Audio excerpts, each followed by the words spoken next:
I did not allow any vulnerability. Like success in this mindset does not have any vulnerability. I don't need to rest. I don't need a break. I can do everything. I was giving in every avenue, but I wasn't feeling really happy about it. For me, a very strong primary driver around productivity was guilt. True growth is not thriving in the absence of the trigger. True growth is thriving in spite of the trigger. You don't always have to be moving. Thank you for having me. I'm very excited for our conversation. Well, I've already laughed and begun to cry a little bit as we're talking about what motivates us to do the work that we do. When you bump into someone randomly, maybe grabbing a cup of tea, groceries, whatever it might be, and you introduce yourself and they say, Israa, what do you do? How do you answer that? Gosh, if someone asks me, I'm often kind of thinking about, what is motivating them and in what context I'm being asked. But if you were to just kind of generally ask what I do a lot of different things. So I wear a lot of different hats. I'm a therapist, I'm a speaker, I'm a writer, I create content on social media, I do public speaking and workshops, and they all feel very different.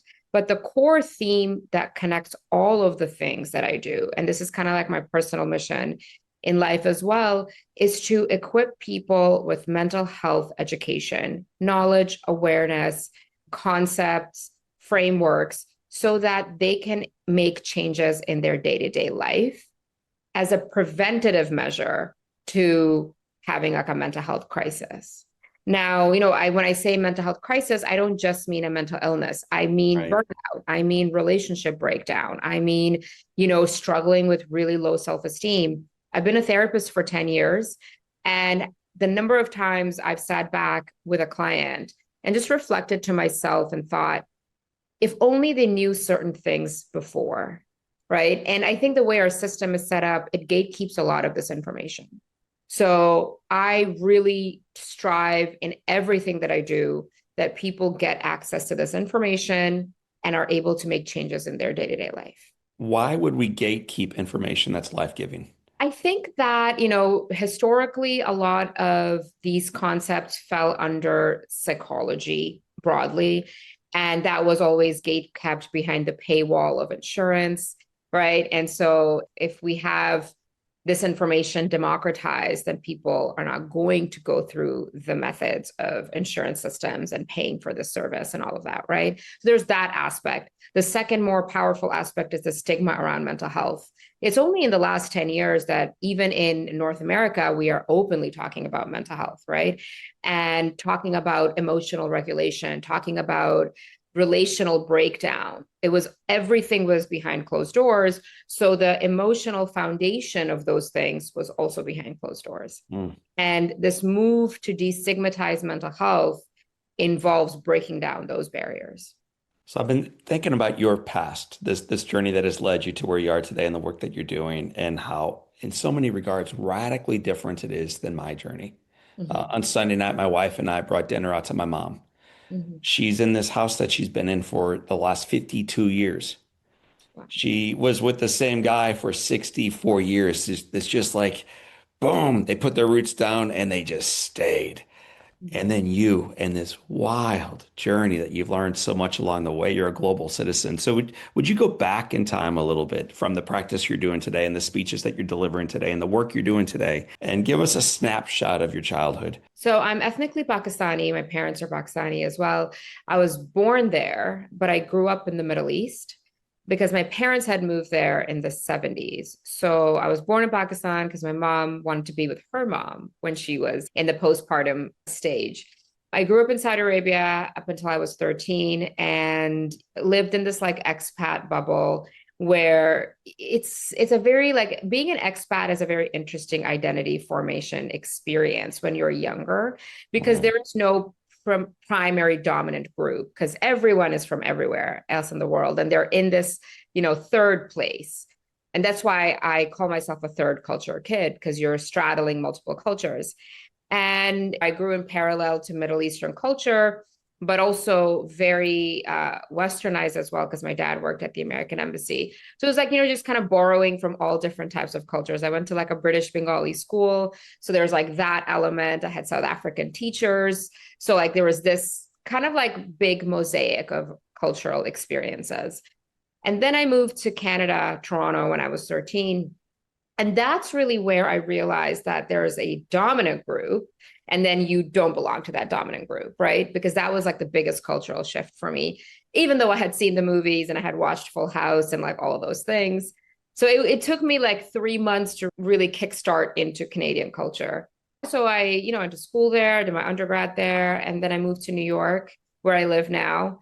That's why I call myself like I'm like an immigrant 3 times over in different places. And New York is home for now, but I don't imagine leaving New York. I really love it, but you never say never. You never know where life will take you. Well, it's taken you all over the world twice. So, Yeah. welcome home currently to New York. I want to hear a little bit about your dad. Tell me about your father's character and what did you learn from him? Oh, wow. Nobody has ever asked me this question. I think this is such an interesting question. What did I learn from my father? So my dad, essentially, he moved at probably his like late 20s to Saudi Arabia. He had just gotten engaged to my mom. He grew up in a war time in 71 between East and West Pakistan. And that war was a war of cultural identity. It was a war of language. And so it's interesting, this like theme of identity formation and travel and movement is it's very strong and present in my family. But what I learned from him is there's only one way to go, which is the way towards solutions. He's a very solution oriented guy. He's very gentle and caring, but it's always trying to make sure that you don't feel victimized by your circumstances. I think that's something that I've learned from him. Mm. And he's always looking for an opportunity to empower others and has often found a lot of peace and contentment and purpose in that for his own life. Well, I ask about your dad because I feel like I know a little bit more about your mother. You've shared her story several different times on various podcasts and whispers of it in the book. Mhm. Uh, your mother loved productivity, it seems. It seems like she was always moving and grooving, making lists and getting things done. Mhm. Yeah, so both my parents are like that, but I think what's interesting in the difference between them is my mom is more the archetype of the person who I'm speaking to in the book, which is emotions don't matter. Productivity matters. Like, don't feel sad, don't feel shame, just ignore all of that. Just move ahead. Here's what you got to do. What's the next step? And let's move, let's move, let's move, right? Very achievement oriented, very goal oriented, very driven, definitely somebody who can get things done, but there is this like emotional vacuum. She's a very kind and loving parent, but there in her, it's like everything is mission driven. And that's Yeah. what's different about my dad is like he's definitely the same in that way, and they get along very well because of that.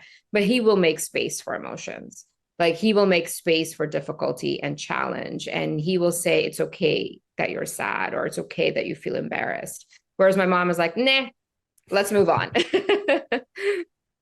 Well, it takes two to tango. So both the yin and the yang. And as you're observing your parents and being guided as they draw you forward by the hand, what are you learning about success and values and worth from mom and dad? I am learning that success is survival. Those are the stories that I grew up around forever. Like my parents have never been shy about sharing their experiences of what happened in the war with them. And we're very familiar with how they got out. And so, overnight they became internally displaced refugees, which I talked about. But success was survival. Like Yeah. they were able to get out of there. They were able to circumvent the refugee camps because they spoke English, because they were able to, move and leave the country and move ahead. So for the longest time, even though I did not grow up in that strife, I grew up very privileged, like I have to say it, right? But for the longest time, I had internalized the message that there is no other option Mm. except success. And success is what is predefined, predetermined for me. And that's where I'm going to find my happiness, and nothing else matters. Tell me And what that means. So what is their definition of success, either for themselves or for you? but the definition for success for me that my parents have is to move through the script, the life script, right? Is to move through it on time, of like school, postgraduate, like marriage, children, home ownership. Like they believe in the American dream, if you will, right? Entrepreneurship is risky. You need to like work and make your way up the corporate ladder, like because those are the things that gave them stability. So it's less about, optics. It's less about what are other people going to think if you don't do it. It's Yeah. really that fear that things can be taken away from you, that scarcity mindset. And so if you collect all the achievements, you will be preserved from like instability or instability. And so I think like that's kind of what they're always looking for is stability. And one thing my mom always told me, she was like, education is the most important thing for girls because that's the one thing no one can take away, no matter what happens, no matter where you go in the world. And so like there's a lot of fear around things being taken away. So if you can bolster yourself and you have those like, what are those Hmm. ship ballasts that hold the ship, you Yeah. know? So then you'll be fine. You, as you're paying attention to their wisdom, are growing up, you want to become at one point a marine biologist. Yeah. Why'd you pivot away from that to ultimately what you chose?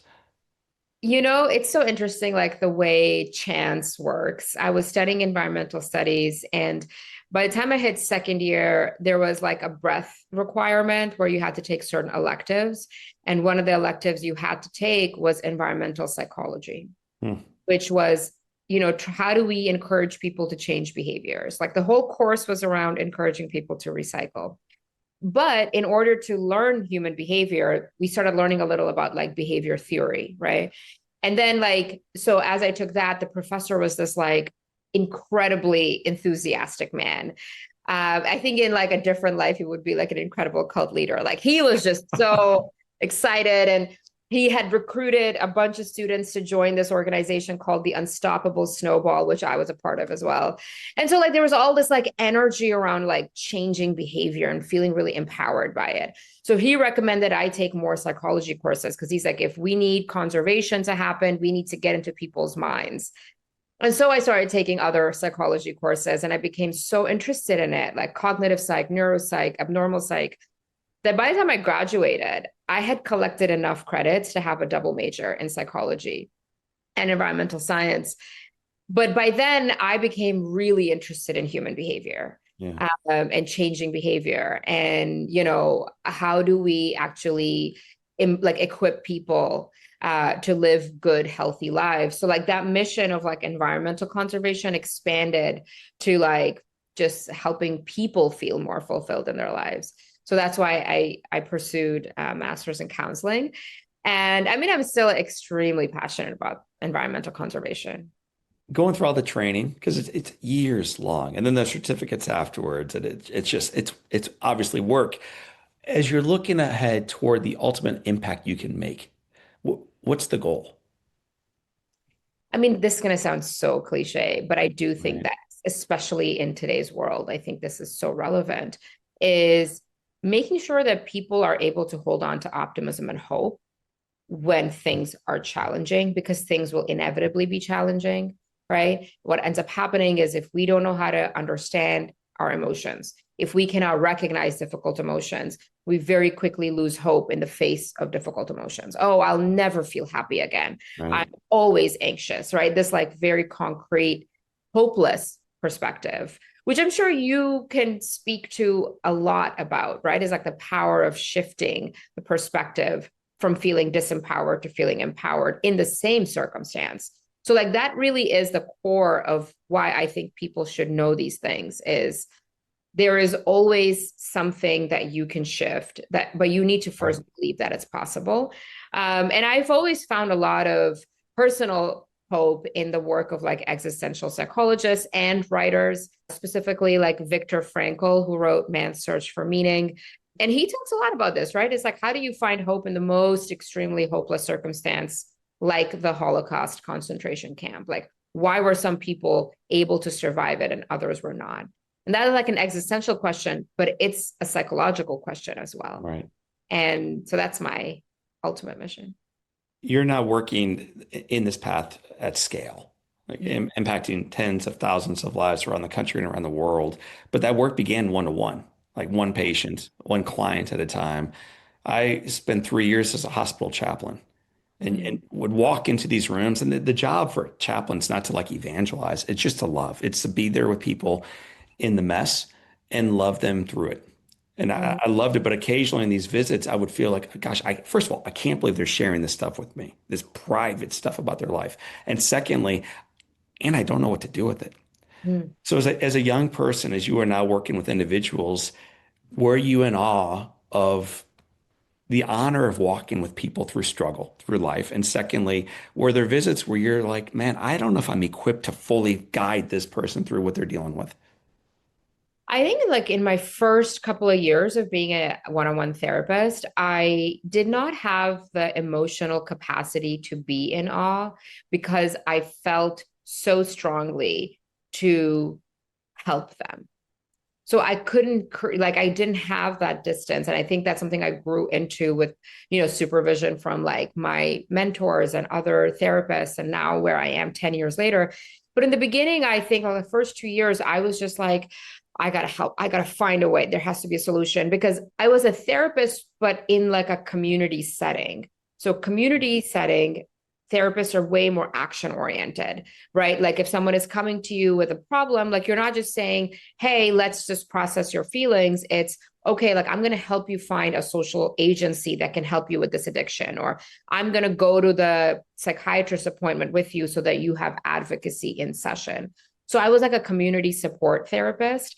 So I was living alongside people. Like I would meet them in their homes. I would meet them in coffee shops if they didn't have the bus fare to come to an office, right? Right.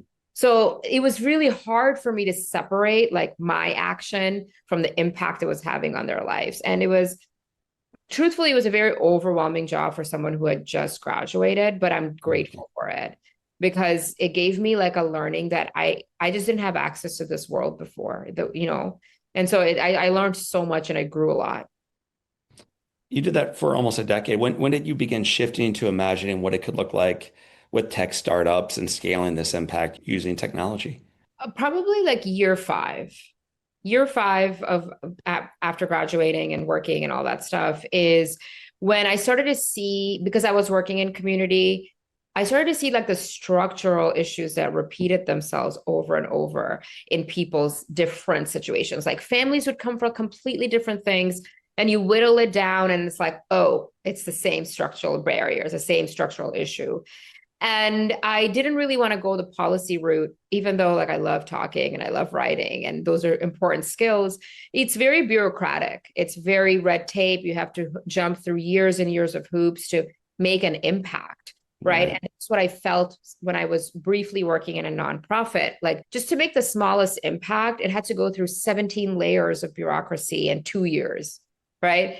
And everything is grant oriented. And so then I started thinking about like, where are people making more impact? And I discovered social impact work by chance on my 27th, 26th birthday, something like that. And I just went to like this hackathon that was a business case pitching competition. And I just pitched an idea for maternal mental health using like a mobile app. And I ended up winning it. And that's just pivoted my journey completely. I learned about startup, venture capital, social impact, tech startups for digital health. It just changed my entire life. So let's talk about the change, because sometimes in order to take the next step forward, you got to fall back a few. So let me Mhm. tell you a few things that you're doing. Here we go. You find yourself as a therapist, working with a tech startup, writing a book, married, you're Mhm. exercising, you're traveling, you're going out 7 nights a week. Yeah. What could possibly go wrong? Oh my gosh, what could go right in a situation like that? That's kind of where like that mentality of like success looks like a very finite thing comes into play, that the one that I kind of learned from my parents, and it doesn't have room for any kind of vulnerability. I did not allow any vulnerability. Like success in this mindset does not have any vulnerability. I don't need to rest. I don't need a break. I can do everything. I don't need time off. I don't need to buffer any time between meetings or going out. Like I can go to 4 parties in a night, right? There's no vulnerability because there's this idea that everything is possible. So I'm doing all of these things, and I'm doing it because I've been told by the world that if I check all the boxes, I'm going to be happy. Right. But what ended up happening was the complete opposite, in that I started questioning like if I could ever achieve happiness, because I was doing so much. I was giving in every avenue, but I wasn't feeling really happy about it. And then, of course, like I'm a therapist, so I turned that lens on myself and I was like, let me rule out any anxiety or depression or whatever. And so I did a screening and I talked to my doctors and like all that stuff. And when that didn't actually give me a reason for feeling unhappy, I realized that it was something in my external environment, that it was something that I was doing, I was engaging in, I was around, that needed to change. But honestly, that whole change took like 2.5 years. Right. It wasn't like one day I was like, oh, I'm going to change my life, because vulnerability for high achievers is like, it cannot ever come to the surface. So just even trying to invite that and be like, oh, I'm tired, or I'm going to say no to this, or I don't really like being around this person. Like, it's just not permission that we give ourselves.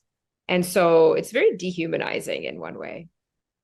I think in a significant way, and it's extraordinarily common. When did the term toxic productivity begin showing up in your life?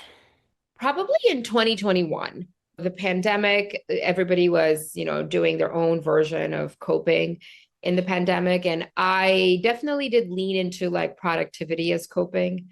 I was on my own for like about the first 3.5 months, at the peak of New York being like the mess that it was, like April 2020 to, the summer. I read that and I would have lost my mind. I can't imagine what life would have been like 3.5 months cut off from the world, Yeah. living in chaos. Chaos, like BLM protests were happening. Riot police were like on my street corner every single day because I lived right off of Fifth Avenue.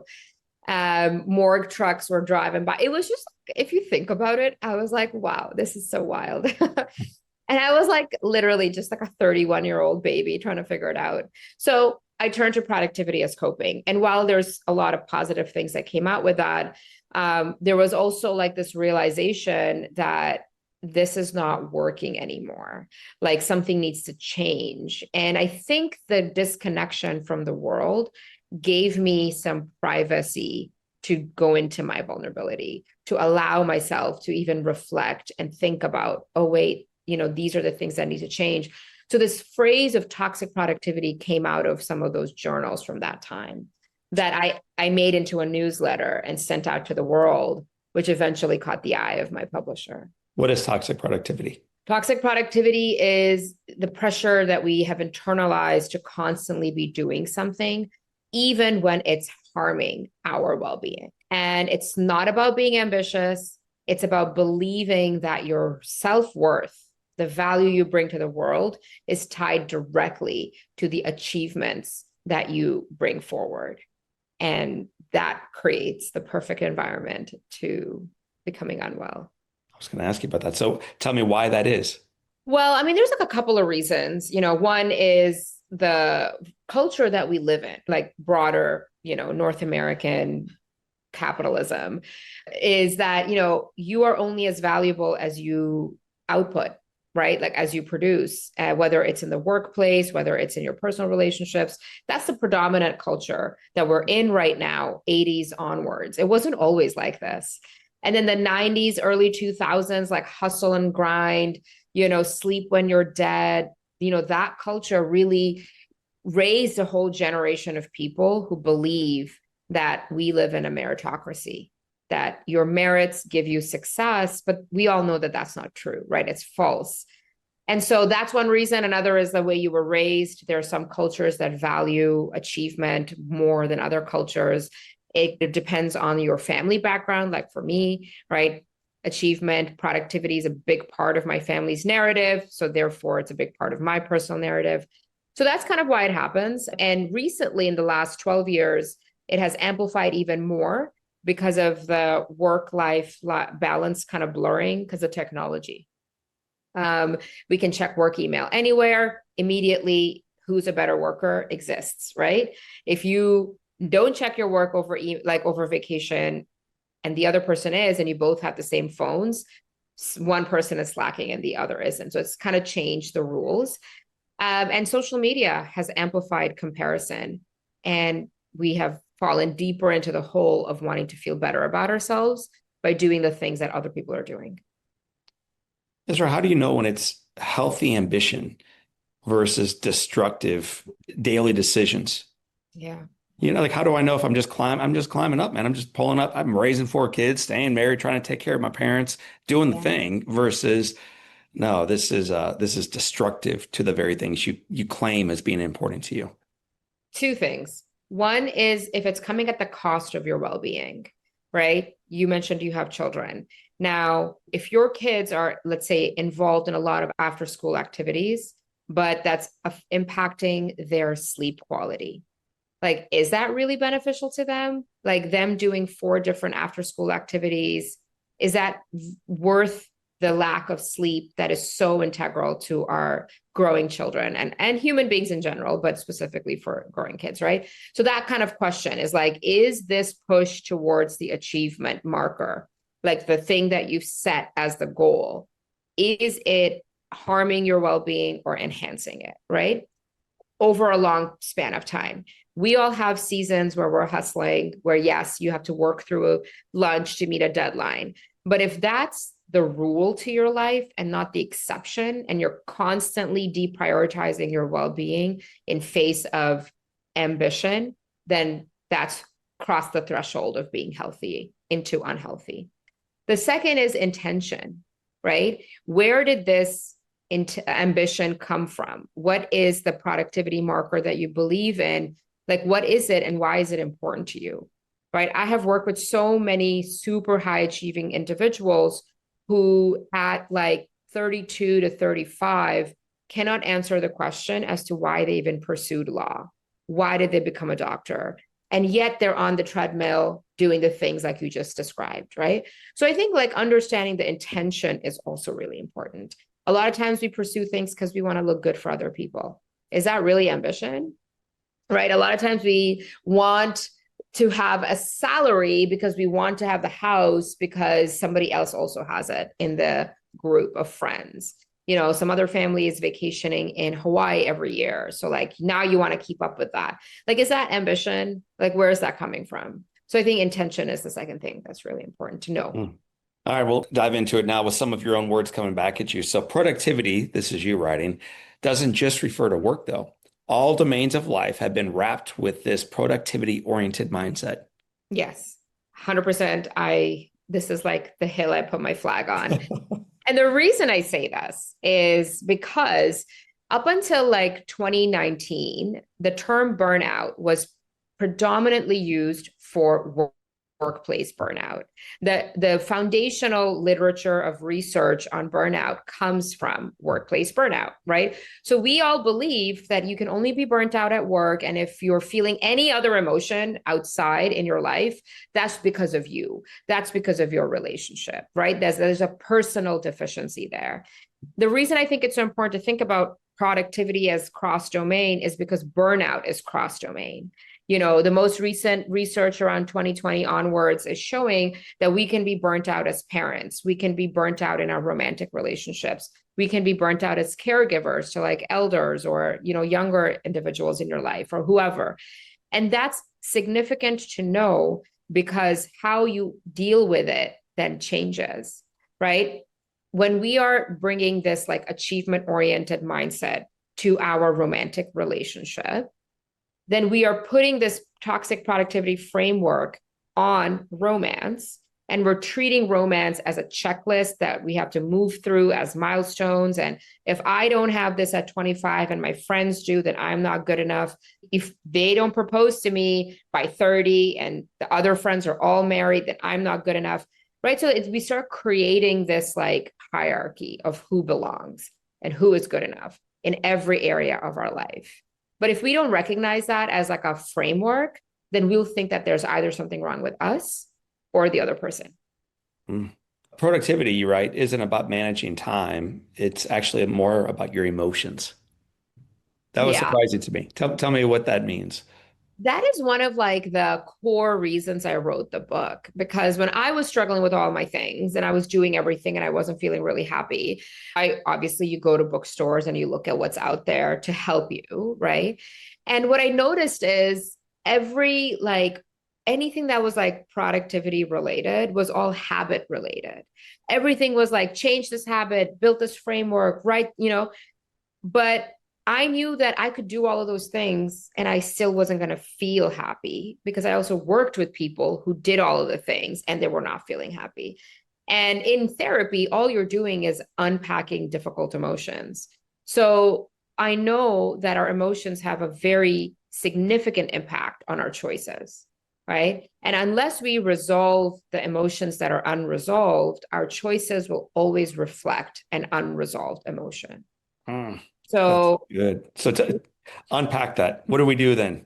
yeah, so I think the first thing to do is to even like for me, like, I was like, oh, I'm not a vulnerable person. I'm never tired. I don't have shame. I don't feel guilty.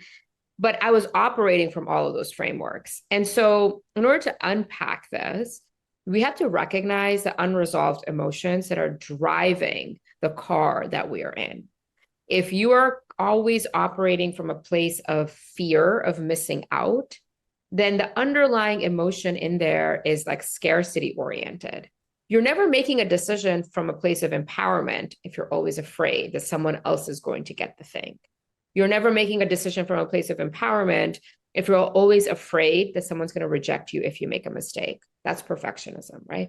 So, like, how can we make decisions that are empowered instead of reactive to unresolved emotions? So, we have to recognize what is the primary driver for us, right? For me, a very strong primary driver around productivity was guilt, right? My parents have done so much. They went through all these things. They taught me how to like be resilient. Like, and if I don't do this, then was their sacrifice worth it? Like, right. So like that guilt used to drive me a lot. And for other people, it can be shame. For other people, it can be a very strong inner critic. For others, it's a fear of rejection, right? I need to fit in with my friends. I need to stay on the timeline. So we need to know these emotions so that we can not be unhealthy in our productivity. You write and speak quite a bit about the inner critic. How do you either begin silencing that critic who just keeps telling you, whether through whispers or roars, that you're not enough and never will be? Or how do you begin changing the tape that you're listening to? First, you have to recognize when the inner critic comes up. I think a lot of us like kind of believe that it's like always there, but there are certain situations, certain instances, certain people who will activate that more for you. And kind of exploring that, getting curious, understanding like what about this situation brings this up for me is the key to unlocking that volume button. So the inner critic's like volume button is behind like a vault. And in order to turn it down, you have to first unlock it. And in order to unlock it, you have to know when it comes up and essentially like whose voice is it? Hmm. Because the second mistake people make is, and I mean, we're with our thoughts all day. So we believe that these thoughts are ours. But if you were to do an exercise of externalizing your inner critic, you would probably recognize a person in your past who says this kind of stuff, or someone like an amalgamation of experiences, right? So, like, the first step is awareness to any kind of growth. So, that's the awareness piece of the inner critic. Once you've unlocked it, the biggest mistake people make is they want to silence the inner critic immediately. But true growth is not thriving in the absence of the trigger. True Hmm. growth is thriving in spite of the trigger. So Yeah. the trigger might never go away. We have to kind of be able to manage it better. So turning the volume down of the inner critic or turning the volume up of the other voices, the coach, the gentle, the encourager, whatever, like, motivates you. It's Right. a journey. I just want to say, like, I said so much and someone's listening and they're like, oh my gosh, this is like 7 steps too many. This is a journey that people have to take for like at least a year of getting to know themselves. And that to me is very beautiful, because as long as we're alive, we're getting to know ourselves. So you speak to a whole lot of folks who live over in the perfectionism world. They are always striving, always racing. And one of the things you challenge those individuals to do is to embrace mediocrity. Talk Yeah. about that because that is so countercultural. It Do is. okay work, please. Yeah. Yeah. And I came across this realization myself because I'm not necessarily like a perfectionist in every way, but I definitely have very high standards and everything needs to be exceptional if I do it. When I invite people into mediocrity is not to say to live a midlife and to not have goals. Like that's not what I'm saying. What I'm saying is be more discerning about what actually deserves your perfection, deserves your 100%, and which things can be just good enough. Because when we give equally to Yeah. everything, it's like a loss, it's a net loss for us. But if we can kind of decipher the pieces that deserve the 100%, the perfection, and we decide, okay, these things don't, we actually do ourselves a favor because we can then put all that energy into the things that do deserve it. So, like a really good example is if you're somebody who loves hosting and you love having friends over, gathering at your place, instead of like running yourself to the ground, trying to make every element of the dinner perfect, right at the top of that dinner party, make a list of things that absolutely need to be perfect, right? Quality of the food you're serving. Like for me, quality of the food I'm serving, right? Very warm atmosphere and dietary restrictions. Like I want to, that's really important to me. The other things like the tablescape, dessert, like those things are not that important to me. So they can get my average attention. But the things that really matter to me, I can free up time to really give my 100%. And that way you get to be a gracious host. That way, when you open the door, you're not frazzled for your guests. You can really invite them into your space. When we're trying to do too much and trying to do all of it perfectly, we are not present and we're frazzled, we're overwhelmed. It's not a good experience for anyone. Hmm. So it's hard to let go of that because a whole lot of folks feel like they're not enough if they don't, in your example, set the table just perfectly. Yeah. Or from a previous example you gave, have four activities for their kids after school each day so that those children one day can be truly successful in life. Mhm. So speak to this idea of where value and worth comes from. We live in this world that has constantly defined our value for us.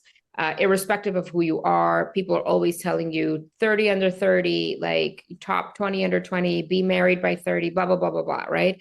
So I think I would invite people to take a step back, take a month or two to just reflect on everything that they are doing and really reflect and consider whether it elevates their value, whether it actually makes you feel better, whether it makes you feel like you belong. Like, I think we cannot do this work until we have the awareness of our own functioning, right? And all of us, I think, are operating on some level of autopilot.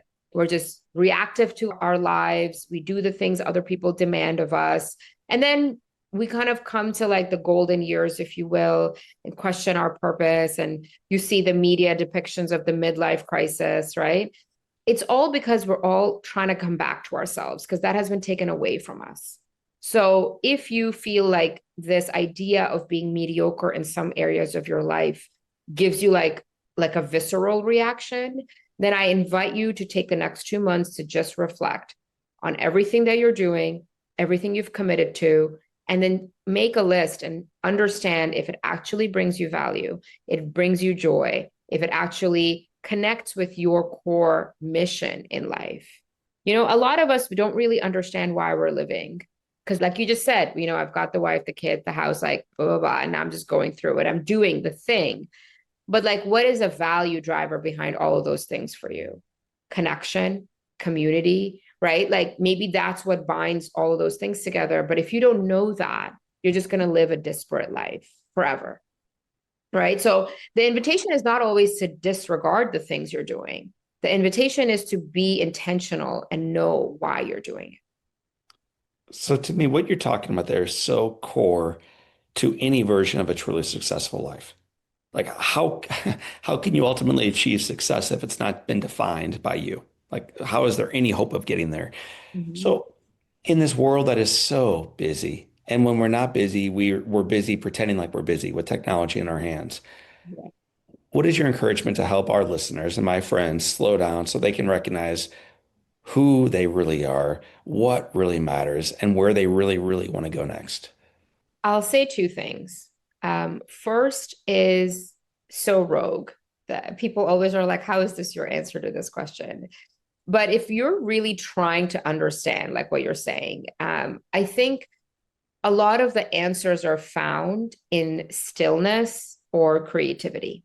So when someone I'm working with is like so overwhelmed with life and they just feel like they have to change everything and nothing is working and they're struggling, I always ask them to see if they can find time once every 2 weeks to begin with, then once a week if you can, 20 minutes to pick up a creative hobby. Because this is like a lifelong pursuit. When you pick up a creative hobby, and it can be anything, right? It allows your mind to decompress a little. So you can go into the places that require your curiosity, right? That require you to lean inwards instead of lean out. What happens is we are overwhelmed, we are busy, we're like, what is the meaning of life? We start leaning out, we start externalizing. I need to get rid of this. I need to break up with that person. I need to do more. I need to learn like a new language, right? So we think that we can break out of this by doing more. But actually, to break out of this is you have to start feeling more. And you can't do that if you're overfunctioning. So a creative hobby allows you to tap into very basic, universal human experiences, which is imagination and joy. Children right out of the womb are imagining things and they're being joyful. That's like the base human state.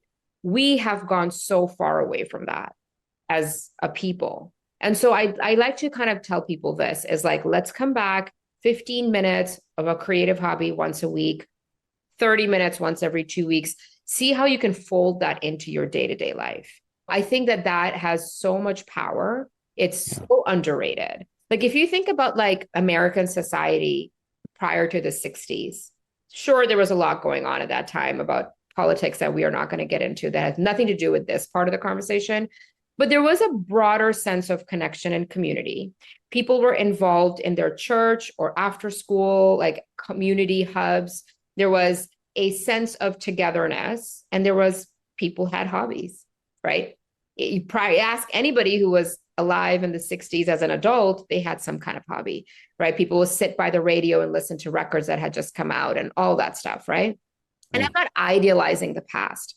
What I'm saying is there is a neurological impact on our brain when we engage in creative hobbies. We don't do that anymore. We monetize our hobbies. We create Instagram accounts about it. We put it up for sale on Etsy. We compare it to other people. So we've kind of taken away the benefit. We just do the action. I think that's the thing is I would invite people to bring some downtime, understimulated, when you're not making any decisions, doing something creative.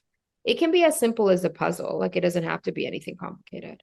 You enjoy puzzles and sandcastles. We'll spend no time in either right now, but I appreciate your willingness to build and destroy both. Yeah. How is modern technology negatively affecting our mental health today?